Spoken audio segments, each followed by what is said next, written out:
light hasn't come on yet. Is it live? It is now live. You may proceed, sir. Welcome. This is Darkness in Dublin, where today we have Maximilian, also known as the Azure Sailor, sitting in his townhouse. He has taken the living room and he has drawn, not only in blood but in prime energies, various V's and other symbology all around the house.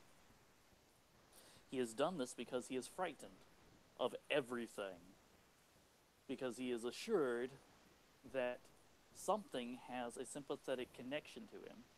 So he has begun warding his house and his little sanctum. When he has the brilliant idea to summon Usagi Sensei. To do this, he goes to the store, buys plum wine and sake, and cooks a traditional meal and begins to do the tea ceremony and uses the tea ceremony itself as the foci to summon Usagi Sensei. Good choice. What are you doing with your token? He has it on the side of the table that Usagi Sensei would be sitting on. Mhm. And when the tea ceremony goes from where he is supposed to pour tea for Usagi Sensei, he flips it over from black to white and then pours the tea. Excellent. Well, give me a little performance roll or an etiquette roll. All right. Um, I'll let it be some difficulty because I'm assuming you can quite easily just YouTube how to do the traditional ceremony and get it roughly kind of there.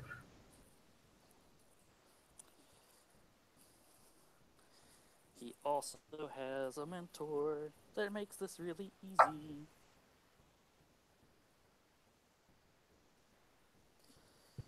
Um, so that is going to be.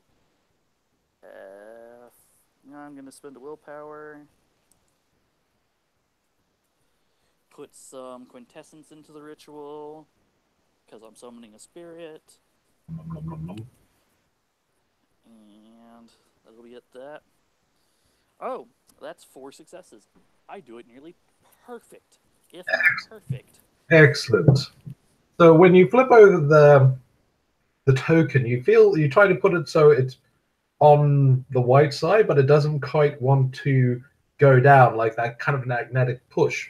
But you let go of it, and it starts spinning like a high-speed spin top on the table. You can feel this kind of semi rumble across your townhouse as your call is heard.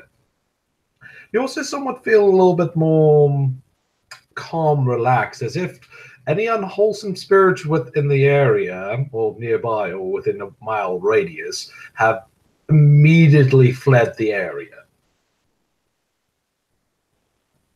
The tokens continue to spin faster and faster until it's almost smoking on your table.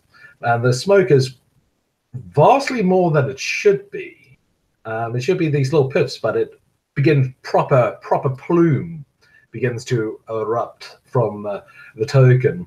And from the depths of the smoke, sitting in the seat opposite you, you can see a form to begin to take shape.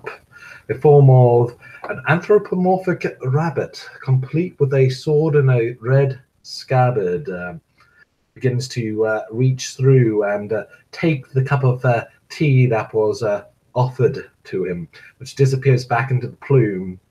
And as you can hear, the glass comes down with the smoker clears, and your summoning is complete. The essence and quintessence that you put in the ritual has been devoured. As the summoning itself is complete, he finishes the tea ceremony as is only proper, because once you start it, you cannot stop it. You must complete it. Um, any So other you have words? called, and so I have answered. A pleasure to see you. Um, he bows from his seated position. The pleasure is mine, Usagi Sensei. I will finish the tea ceremony, if you will allow now.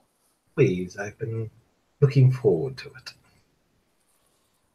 He moves the cup a quarter turn, turns the pot 3/4, pours you another cup, and then spins the pot around in a circle, puts the ladle back in it, doing it correctly with 4 successes.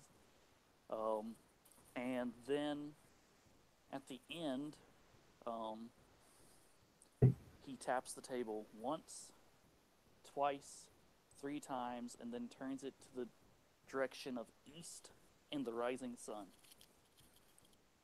Well done. No, I didn't expect to be caught in such pleasant situations. Most people tend to call me when they're desperate. Oh, how are you dressed, by the way? He's dressed in a traditional monk's kimono. He has a staff that is in a stand next to him with the rings and everything. And beside him on his right hand is a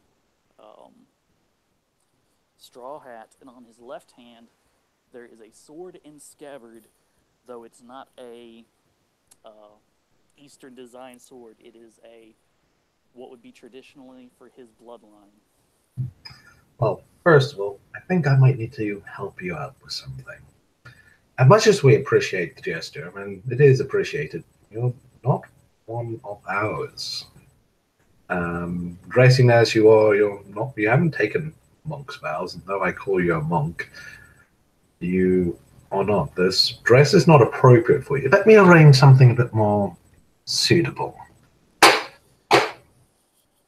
And you're going to have a little bit of your magical girl transformation as he transforms your clothing around you. A little bit of the sword itself be something a little bit more appropriate to who you are. Your shoes, well, you weren't wearing shoes, but you're not wearing shoes. Become these very practical naval wear boots. Your trousers, the kind of the smart, very practical sailor wear. You have a jacket and a waistcoat of swirling blues and azure colors and almost form a shell motif. Uh, Rather smart, very fancy, where but at the same time all built to be utterly practical, as if you were about to step foot on a boat and come on a voyage. You are a son of Agwe. This is appropriate. Thank you, Sensei. And he bows low. Um, I thought that the other was appropriate simply because it was I summoning you for assistance. I understand, and as I said, the gesture is appreciated, but as much as we appreciate people celebrating our culture, we do prefer people to try and remain true to themselves. There's a time for theatre, and then there's a time for truth. You're a son of Agwe, you're not one of my monks. This is true. I am a sailor and holy man to Agwe. I appreciate the lore and what they do and how they interact with you, and I would prefer relationships to continue smoothly.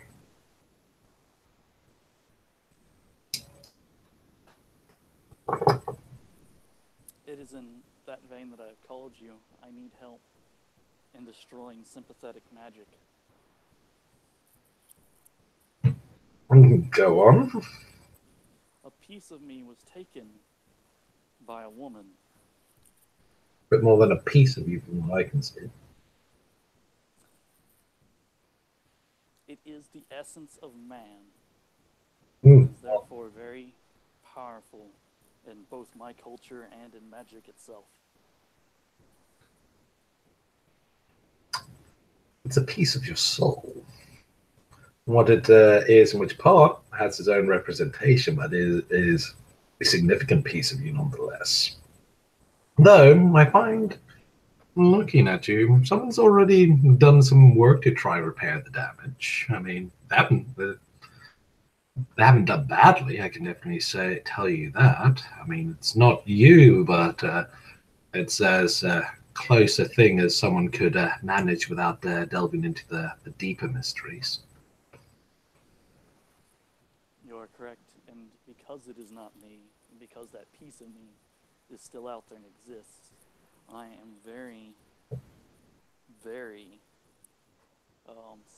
susceptible to being called, summoned, and harmed. Is it just fear that motivates you then? No, my body is not my own anymore. I cannot do as I should, worship as I should, or be the person I'm supposed to be while my body is not my own. Hmm. Explain. This injury that you suffer and still suffer harms you in more ways than one, more ways than just physical and spiritual, doesn't it? I was in the Umbra, attempting to escape pain. I have no idea from whence it came, and still do not. My eyes smoked and burned, my hair on fire. My very being was being burned alive. I escaped into the spirit world, across the sea of tranquility, aka the Veil. And from there, I attempted to escape, only to run into a hauntingly beautiful woman who I attempted to seduce because that is what one is supposed to do when one finds a hauntingly beautiful woman. I find best to be cautious. Hauntingly beautiful usually spells trouble. True, it was great trouble. Because she removed from me my manhood.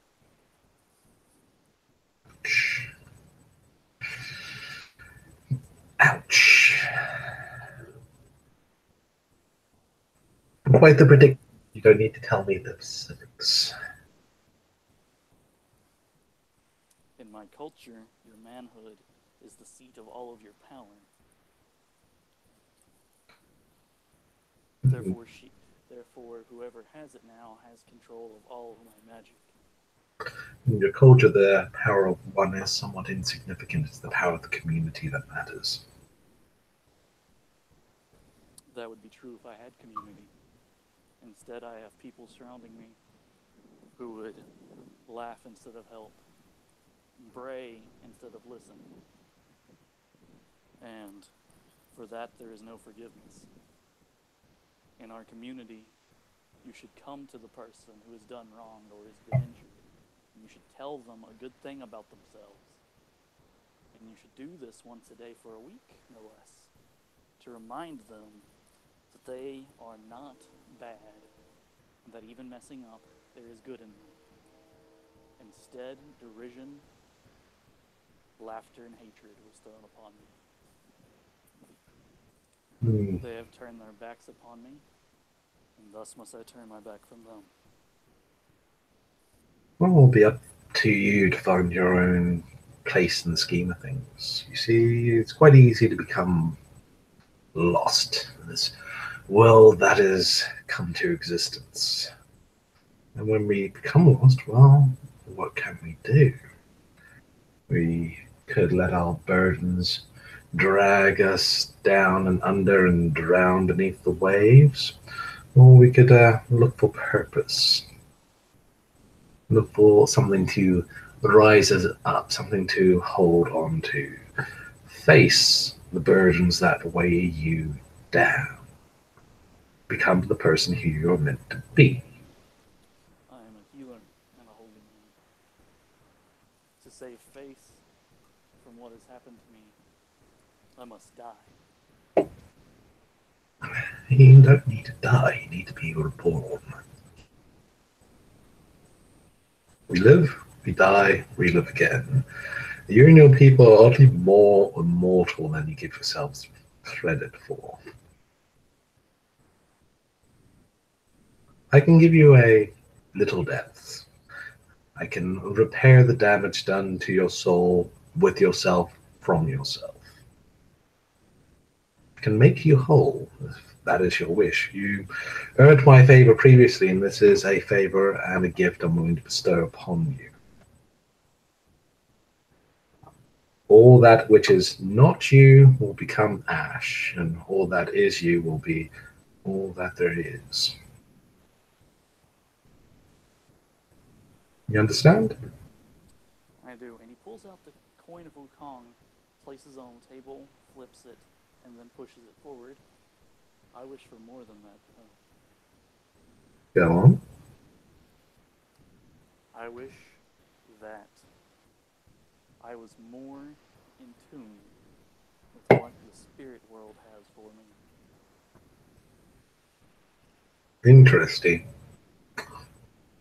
Ask yourself a question and give me an answer.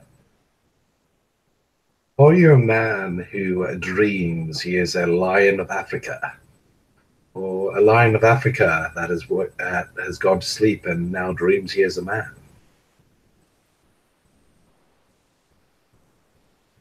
I am an ebon lion with ebon eyes, with silver armor, who sleeps beneath the waves. Idealized, there's a bit more to it than that. Don't color it with pride, don't color it with want, don't color it with fear. You are who you are. The forms, the shapes matter less than what they represent. A lion, a dark lion that sleeps beneath the waves. What does this mean? What is that? What does it represent? What is the truth of it? What is the lie? These things matter. The shapes are for the artist for capturing, but the nature of the spirit is to go that one step deeper. I get a lesson I told one of yours of the art of the kanji, that the kanji represents more than just the word. It's trying to capture the very essence of it, the chi, the flow, the idea. If you were to describe this to a blind man, what would you describe? Ah, I see. You would describe something strong. Yes. I would describe it as strong, with muscles lean and taut. The cold metal gleams like the moon, and the moon is like that bit of you that light touches, that soothes the soul during the evening. His eyes are black, like the ability that you have as a blind man. You see nothing, and yet you have the ability to see everything with all your other senses. He is strong, yes, he is loyal, but he is soft. His fur feels like the softest lamb's wool, like velvet that has been crushed and washed 1,000,000 times.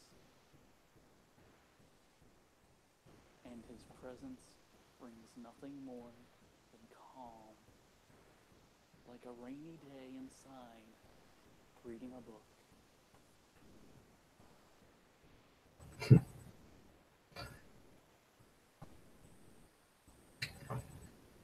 You want to become closer to that. You want to be reborn to this idea you have of yourself. Is it an idea or a desire? It is neither. It is who I am inside, which I cannot be outside.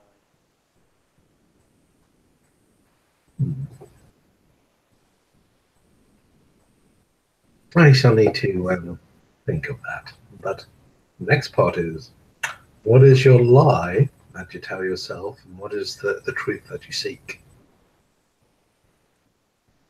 I tell myself I am a man of pacifism, and yet I will pick up the sword to defend those I feel need to be defended. And the truth that you seek and long for? I seek to find the name of He Most High and be allowed to speak it. Ambition. It is not for power or want of anything else. It is simply to be allowed to find it and speak it.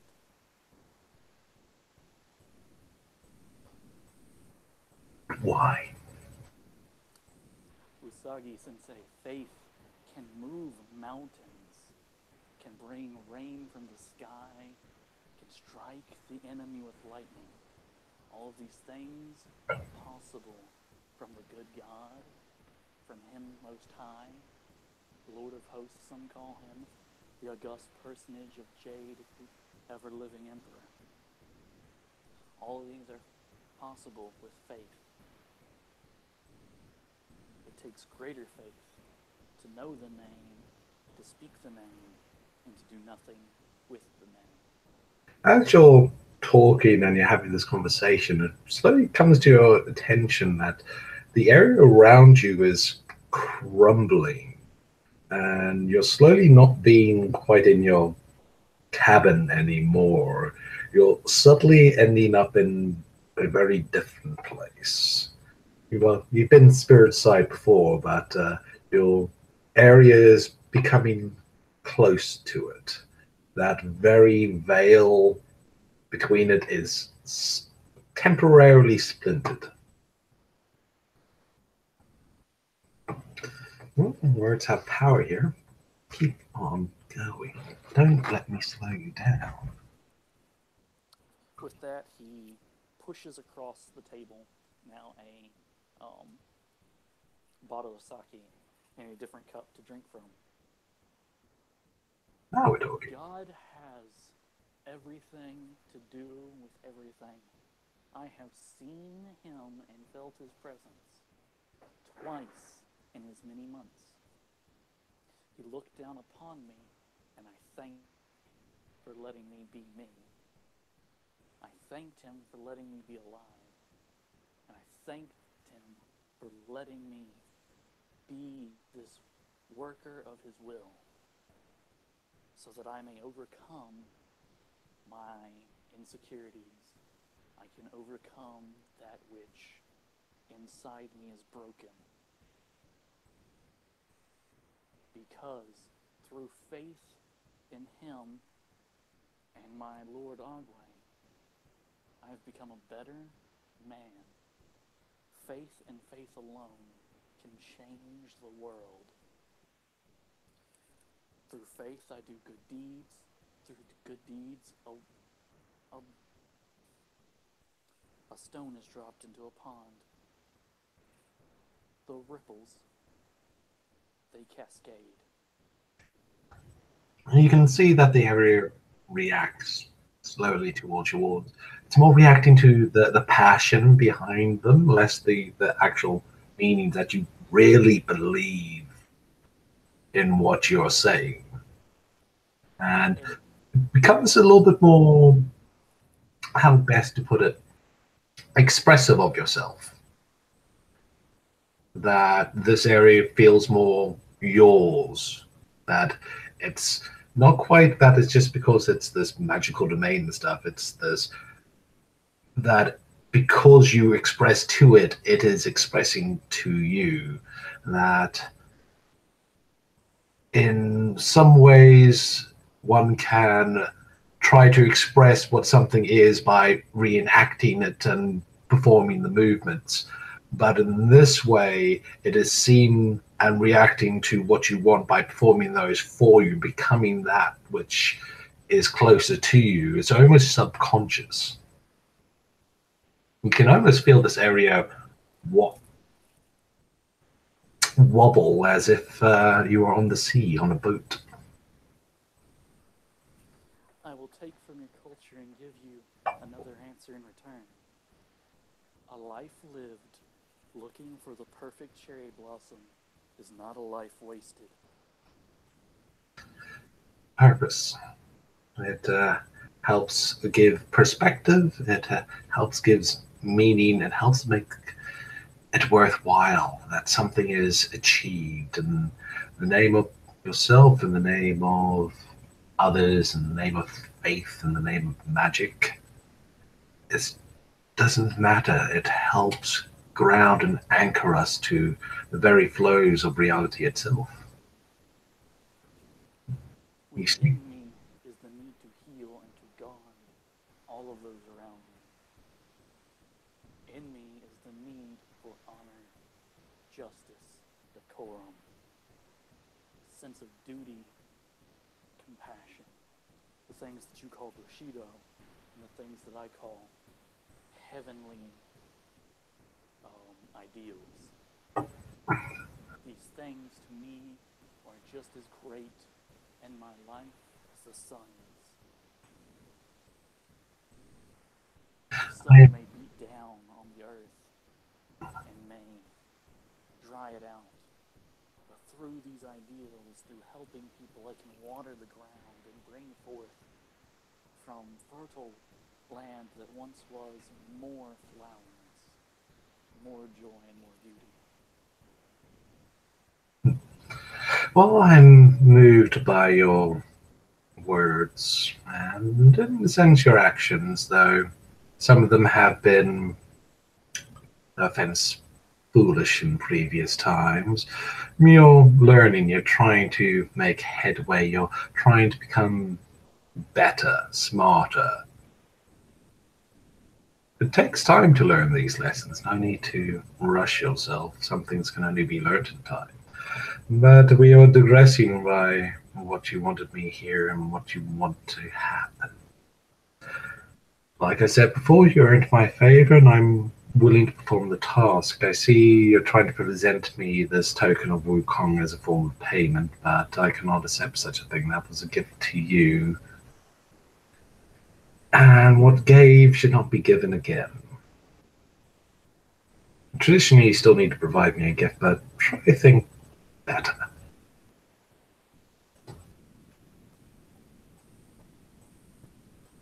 He pulls out from under the table, very slowly, a blue mask, handcrafted, that took him years to perfect, and that he poured his very soul into, and he shows it to him. This is me. This would allow you to call me, to see me, and in some civilizations, be me. This is my Agwe's mask, and it is the most precious thing I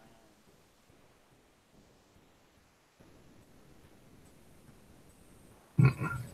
Very interesting indeed. I do enjoy learning of these things of other places.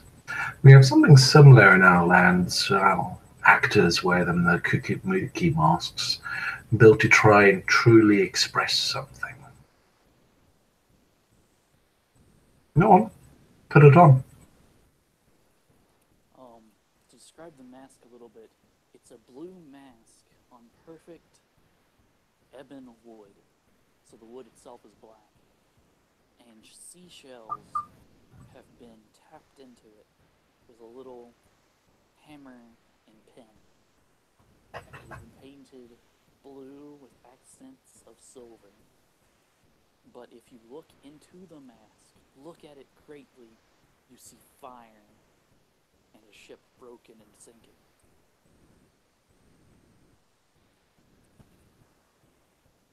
And then he puts on the mask slowly, which reveals only his eyes. So, this is you. Well, as close as you can be at the moment.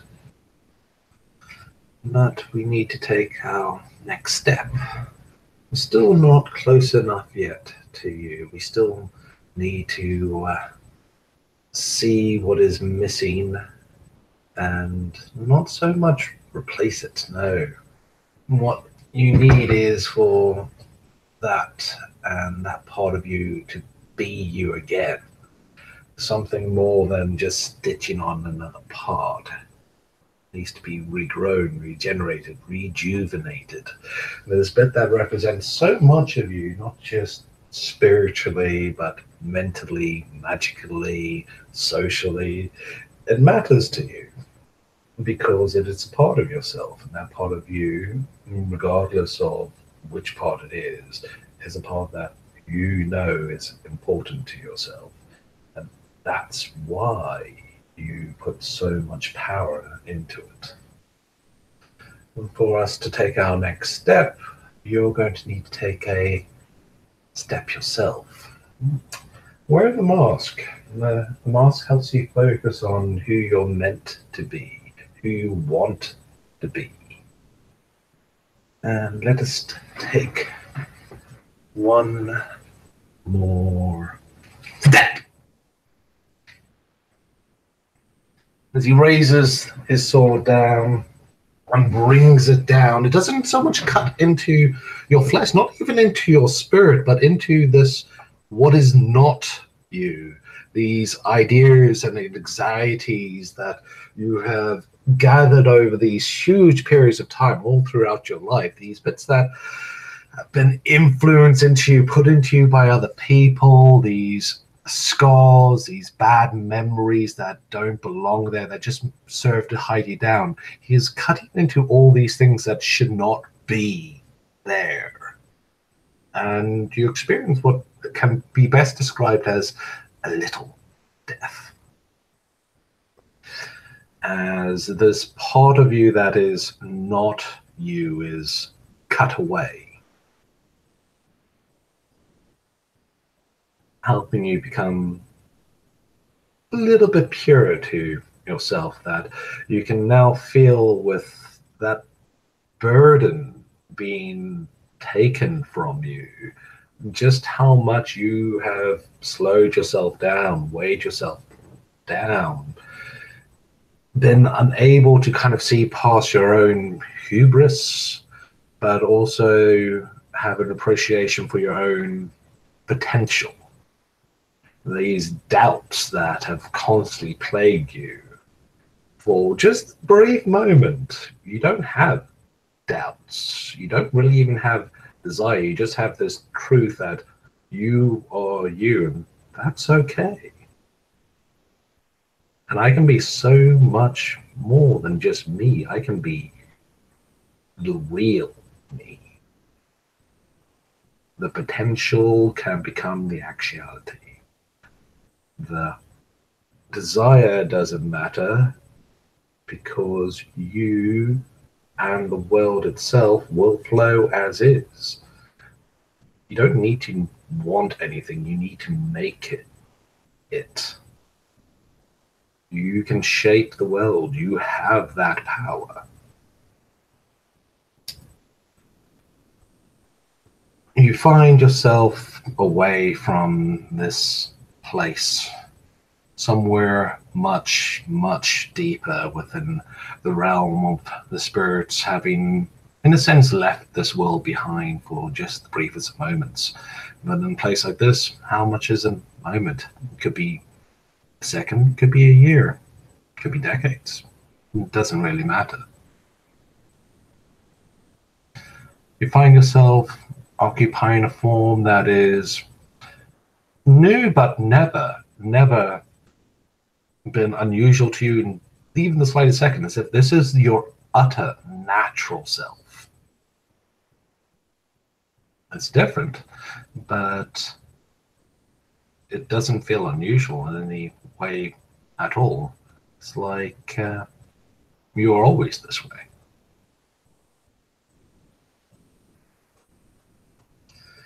Now we come to the heart of things. You can see, as you look upon yourself, the bits that somewhat do not fit. That part of you that has been somewhat regrafted is kind of a little bit of a glare, a ripple in the pond, a color that does not match.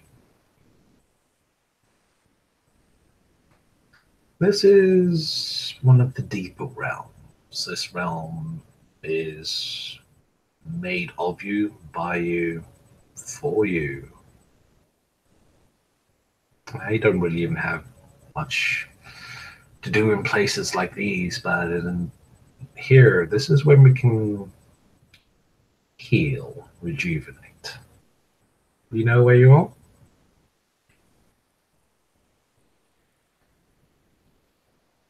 I am on a beach with an ocean in front of me and a river behind me. As you speak those words and those thoughts come to mind, this is actual and fact.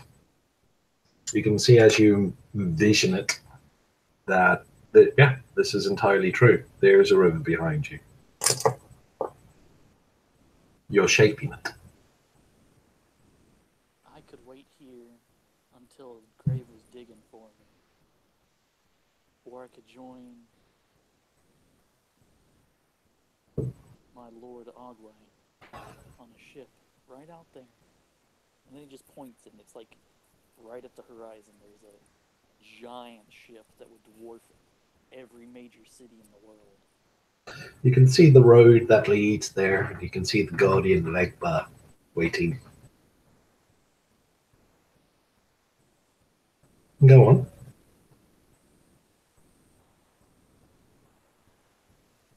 While I'm here, I am like all the other sailors that die. I'm in a different body that is my body, that will always be my body, and is the body that represents me after death. You see, with words like that, you feel strange. These parts of you that are attached, that aren't you, seem to be disappearing, seem to be burning away as the parts of you that are you regrow. Don't slow down now. Don't let me hold you back. You're talking to yourself. That's true, but you're really talking to yourself, and yourself is listening. Here I can see the Jolly Roger flying on a beach. I can also see my nation's flag. I can see the Bata'a flag. I can see my own colors. Percival colors. Did you know that I'm 8th in line to take that seat in the House of Lords? Very interesting. I did not know that indeed.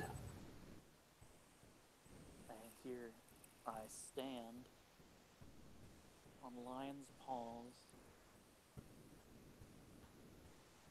with a head, the mane of black as midnight. And here I am a lion waiting on the shore. You didn't answer my question, by the way. Are you a man who dreams he is a lion, or a lion who's dreaming he's a man?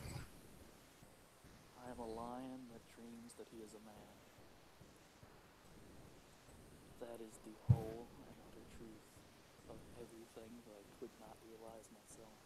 We call this the art of transformation, this acceptance. There are many answers to this question. None of them are wrong. Many people say that they are both, because both are one and the same. Some say that they are the man that dreams that they are another thing. Other people say that they are the creature that dreams they are the man. You see, this helps shape what your perception of the world is. And so it comes that you must face your second death. As the sword strikes your lion's form, you see that the external is being shifted to the internal. And now it is you, shapeless, looking at this desired thing that is yourself, but also this true thing that is yourself, this dream, this idea of the avatar that helps grant you power. this linkage of the very nature of magic, this very core, significant thing. And you're outside and around it, your perception is not that thing, your perception is all around this thing. And now we come to the heart. Here we have you. What do you think? Disappointed? Happy? Impressed? Doesn't matter. It's me. It's me who I will be and who I've always been. It's the me that is going to one day follow Papa Legba across that road. And if I don't ask to come back and to live again, I'll sail forever on the seas. Well, now comes the time where you do need to talk to Papa Legba, because you have a decision. You can ask yourself to walk the path and face your true death here. Nothing to stop that, no shame in it. You're at the core innermost nature of your being. You don't need to return if you don't want to. But if you choose life, you need to tell yourself why you should take that path. Convince yourself and let your true self take over. Your wounds are healed. There is nothing left that is not you attached to you. There is only you. All those things that were part of you, that were taken from you, are now ash. They have no connection. They might as well not exist. Those chains are broken. Sagi Sensei, he just says, kind of floating out of his own body. What if there's no reason to go back? Well, then you didn't exactly have much reason to go back. What did I say about purpose? What did you say about purpose? If you lack purpose, you don't have a reason to go back. And go seek your fate over yonder. Who knows where you'll end up. But if you didn't have a real reason to carry on, then why are you carrying on? But if you have a reason to carry on, that matters. Choose. Yeah. What if the only reason to carry on is so that you don't commit a great sin? What? Fear of taking your own life? It's not you taking your life, it's me, and that is my duty. Like this little cloud, like, kind of rains and thunder, like, shoots out of it, like it's really angry. This little cloud of him. I don't think yourself kind of like that statement. Seems a little bit rebellious at the idea. Well, you need to settle matters with you.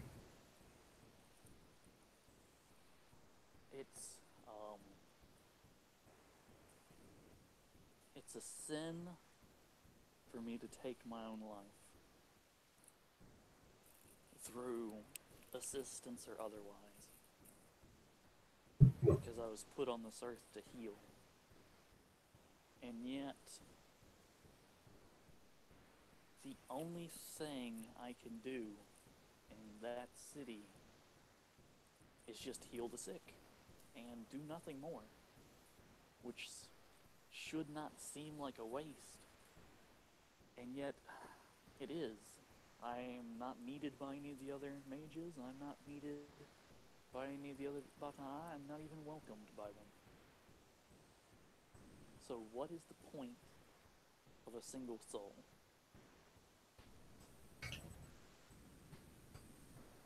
I could answer that, but then I'll be kind of giving a little bit of the game away.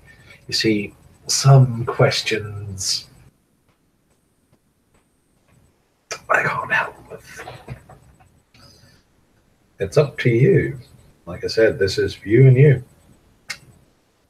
If you feel that you don't have any place there, that healing the sick is a bit of a waste of your talents, then that's that's the truth.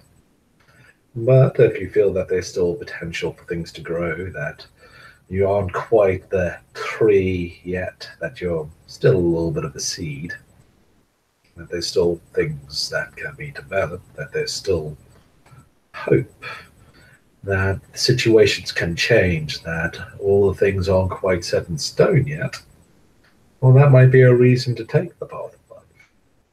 But if you feel that the path of life doesn't have much left for you, well, take your reward and see how you do next time. I'm not here to save you. I'm here to help you be. There's one thing to go back to, and then the little cloud just kind of like hops up and down like in midair, and then like a little ghostly kind of hand like points to the lion. I don't look like that yet. My body doesn't match my soul yet.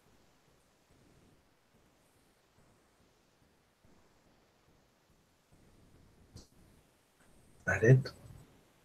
Your physical self is not yet helped conform to your spiritual self?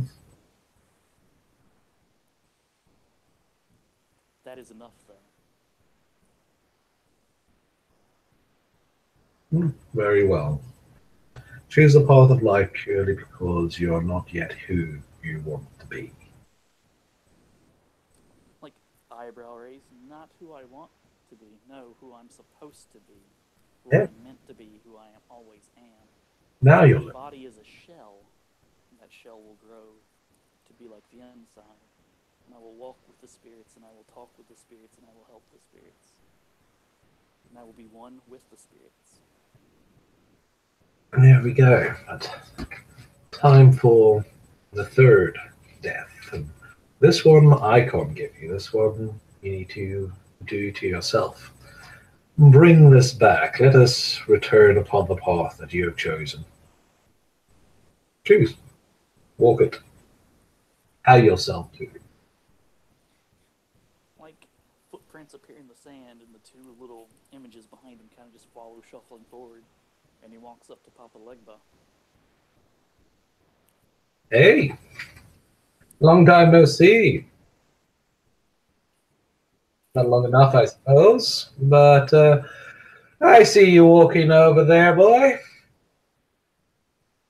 What can I do for you, old son of Agwe? Yes, Papa Legba. We stand at the crossroads, you know. Lots of places to go from here.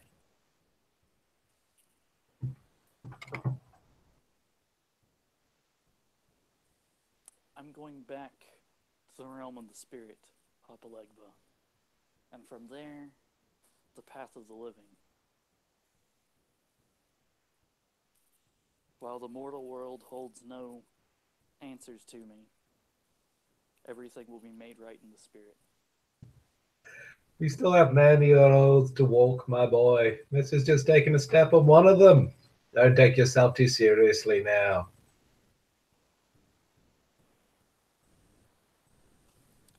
Papa Legba, when you come by my home, look in the right-hand corner. You'll see the rum. Ah, you know me too well. Come on then. Come with Papa Legba. We take the road and I'll show you the way. Back to the spirit, back to the life. Come, we celebrate because you are not quite dead yet. You're still growing. Still got a long way to go. Papa Legba knows.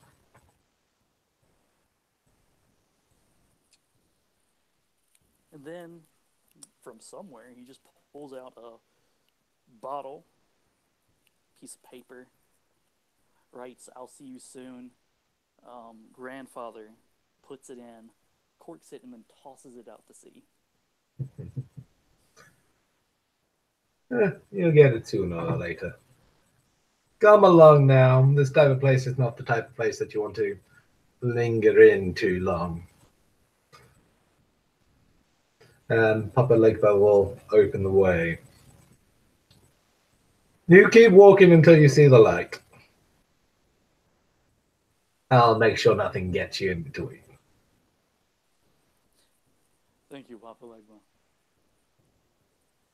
And with And that, he looks back at Usagi Sensei and just kind of like salutes him in a sailor's salute and just walks on that little path. you walk and you start getting back to that familiar place, that place in the spirit where you were before that death. But the way is open for you again, and you see the walk towards the unfamiliar, the walk towards so many, many things. Some of them beautiful, some of them horrifying. But the way is open, and you walk, perhaps with trepidation, perhaps not, but renewed, refocused. And you find yourself waking up from this slumber. You've slumped over your table. Your set of tea that you had purchased is over there and has long since grown cold. The night sky is just about becoming dawn. You've been gone for a while, yet you still have a bottle of rum in your hand. You feel focused, you feel rejuvenated, and you feel alive, like you haven't for a very long time. You feel like you could run a minute mile.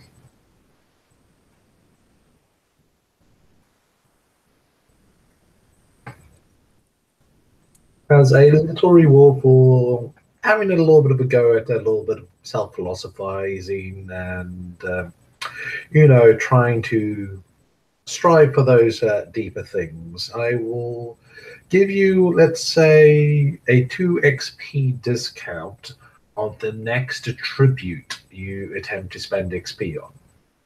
You might want to take a blue book of that, okay? All right.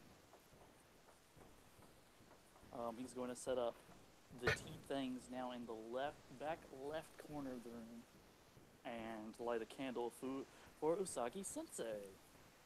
Now, his house is starting to get full. Yeah, this little XP discount is to essentially represent you essentially trying through your own efforts to get closer to your true ideal of self. And your true ideal of self will help also represent who your physical self is. This could be physical, social, mental, or however you want, but that is your ideal that you've made it easier for you to get to.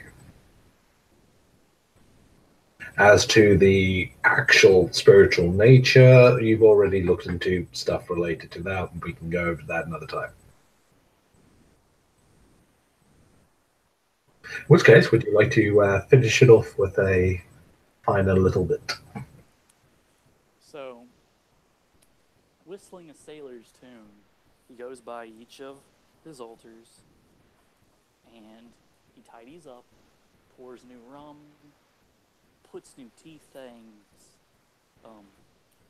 refreshes the salt water,